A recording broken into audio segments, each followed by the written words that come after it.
Previously, nag-react ako sa news na si Team Cone na ang hahawak ng Gilas team for the next 4 years. And ni-reveal na rin yung Gilas 12. Na-mention ko dun yung benefits ng triangle offense at na-mention ko rin na si Team Cone recently nagtatakbo na ng modern delay 5-out sets from time to time. Pero puro claims lang ginawa ko and walang backing. So ang agenda today ay pag-usapan yung triangle offense at kung paano siya nagiging modern. Tapos sa mga susunod, i-cover naman natin yung specific players at kung paano sila potentially mag-i-exist sa sistema ni Team Cone.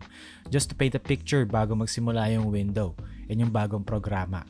Mabilis lang pero daanan natin yung basics ng triangle offense. Para sa mga matagal nang nanonood dito sa channel, for sure alam nyo na to and ilang beses ko na tong na-explain. And pwede nyong skip tong part na to. Okay, so sa triangle offense, pumunta tayo dito ngayon sa paborito nating app. Okay, so sa triangle offense, ganito ang formation usually, 2 guard front, meron kang player sa wing, meron kang dalawang big man sa loob. Okay, pero minsan pwede mo pagpalitin yung 2 and 4. Minsan trail big yun nandito and then yung 2 naka-spread out dito sa may area na to. Pero since ang basic naman yung pag-uusapan natin, yung basic options, meron 3 triggers ang triangle offense after ng wing entry. So 2 guard front, wing entry. Okay, so ito na yung sideline triangle na tinatawag. Ito na yun. There's also a triangle here. There's also a triangle here. Okay, pero ito yung sideline triangle na tinatawag. Kasi along the sideline. So meron kang 3 option dito. Meron kang 3 trigger points. First is pass to the post, pass to the top, and pass to the corner. Papakita natin yung pass to the post. Okay, pag pass to the post, magka-cut through ngayon yung dalawa, isa sa corner, and then isa magsaset ng down screen para sa opposite big. Pass to the post, cut through, okay, and then a down screen.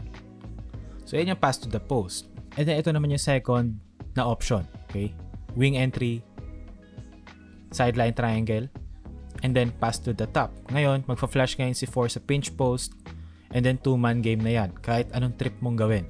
Pwedeng ball screen, or pwede rin magka-cut through dito. So number 2 and then bounce pass. Pero most of the time, ginagawa ng empty side ball screen yan ni Team Cone. Kasi yun yung modern take sa 2-man game. And then sa weak side naman ito, habang nangyayari yung ball screen dito, merong rebound screen cut na nangyayari. So basically, para siyang double screen. Pero ang purpose talaga nito is to keep the defense honest. Ino-occupy mo yung tagger. Kasi, for example, ito, magbo-ball screen tayo dito ngayon. Okay? So ngayon, yung help defense dito, for sure. Okay? For sure mag-help yan. Pupunta yan dito. Since meron ka nag-drive, yung help defense, pupunta yan dito. And then yung tao na number 3, magsisink and fill siya para kunin yung number 5. So ngayon, kapag occupied kasi sila and meron nangyayari dito sa weak side, okay, madidelay sila for a split second para makapag-help. And yung ganong split second, enough na yon para maka-drive or maka-atake ka inside. So yung third trigger point ay yung pass to the corner. Okay, so wing entry, then pass to the corner. Merong banana cut dito, number 3. That's a banana cut. Pupunta sa weak side corner. Banana cut. And then kung mapapansin nyo, kagaya nung kanina, 2-man game na tong dalawang to, si 1 and 5. Pero usually, nakita ko recently sa Hinebra, ang ginagawa nila after ng 2-man game dito, pinapass to the top ulit nila and then merong step up screen.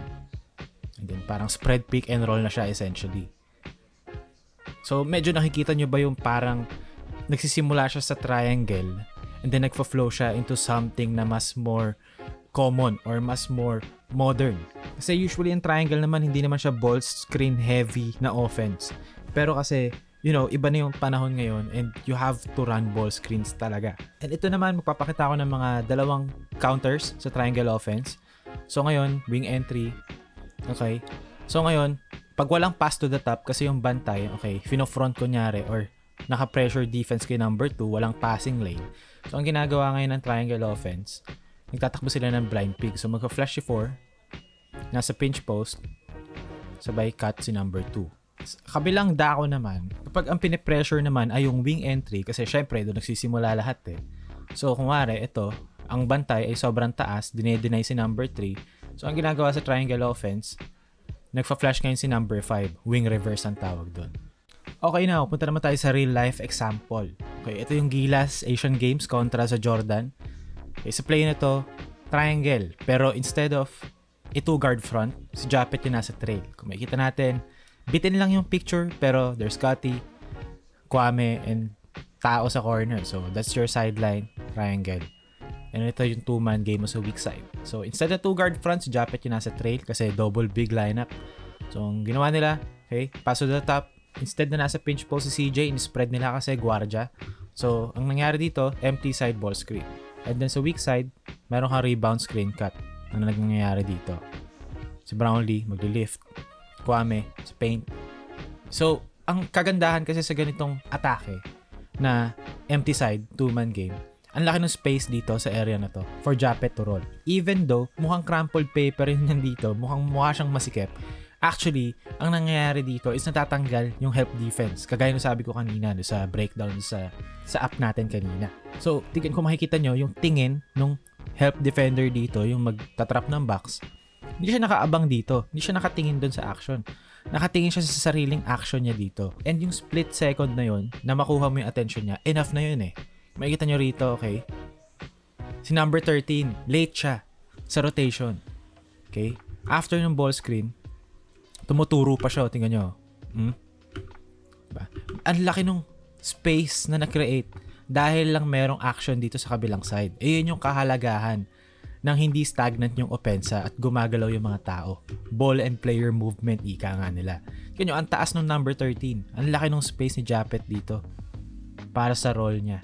Nakapag-draw siya ng foul. Though hindi naka-finish, pero diba, good play, good execution. Minsan, yung spacing kasi na mukhang sobrang luwag ng court, minsan detrimental din siya kasi yung mga depensa, naka-design na rin naman para pigilan yung mga ganong klase ng atake. Kaya sa NBA, diba, usually makikita natin, as of recent, 70 points, 50 points. So, pag pinanood mo, parang walang depensa, pero meron eh. Pero kasi yung depensa na ganon, predictable siya to the point na yung opensa, alam na nila kung paano nila babasahin yung defense. And sa defense, inversely, alam na rin nila paano nila babantayan yung specific actions. Compared sa triangle offense, medyo may pagkakaiba kasi yung dating. And hindi siya necessarily good spacing, pero in some ways, nakakapag-create siya ng gaps by getting your opponent's attention defensively. And yung mga split second na ganun, kapag mabilis ka mag-read as a team, doon ka nakakakuha ng looks. Dito naman sa play na to, again, sideline triangle. Justin Brownlee, Newsome, and Oftana. Okay, sila yung bumuo ng triangle. Though, hilaw, pero triangle yan. So, sa weak side naman, Scottie, and then Junmar, pinch post. May kita nyo, rebound screen cut for Justin Brownlee. Open 3-pointer. Hindi lang shoot, pero again, good execution. May kita nyo, yun yung, kaya yung player kanina, si player number 13, okay, tinitignan niya ng mabuti. Kasi may nangyayaring action eh. Hindi mo pwedeng pabayaan yung weak side porket weak side siya. Ano nangyayari doon? Yung ganong split second, pag naibigay mo yung tamang pasa sa tamang player, doon ka makakakuha ng mga easy looks. Dito naman, again, triangle. Ito yung sideline triangle. Si Brownlee yung nasa trail. Magsaset siya ng pin down for Scottie para mabuo yung two guard front. So, grabe yung pressure kay Scottie. Walang passing lane para maibigay ni Newsome. So, nagpunta sila sa blind pick. Pressure release. Makita nyo, paint touch for Scottie. Na-draw niya yung defender. Okay, nag-sink and fill yung Jordan para saluhin si Junmar. So, that leaves a wide open Calvin Oftana sa corner. Again, hindi na shoot. Pero, di ba nakikita natin yung ball movement, player movement, and yung execution. So, for Ginebra, dito naman ako pupunta kung paano sila nagpa-flow from triangle to other sets. So, kung makikita natin, again, triangle to. And then, ito yung two guard front. And then, pinch post. So, ngayon, in-elbow entry nila kay C-Stan. So, ngayon, zoom action na siya. So, nag-help si CJ Perez. Open si Malonzo sa swing. Two guard front, Scottie and Jamie. Wala lang sa picture si Scottie. Pero instead na mag-triangle sila, diretso ngayon sa spread pick and roll. So ngayon, napunta si Junmar sa sitwasyon kung saan nakadrop siya and hindi niya mapigilan si Jamie kasi nagba-backpedal siya and is not the greatest in terms of pick and roll defense. And dito naman, imagine niyo si C-Stan, siya si Kai Soto, okay? Imagine niyo si Kai Soto to. Trail big, nagpe-playmake from the top of the key. Tapos meron ka mga wings na kayang umiscore, kaya mag-playmake, and shooters around the floor. Feeling ko kung merong coach na kayang i-unlock yung inner Jokic ni Kai Soto, feeling ko si Team Cone yun.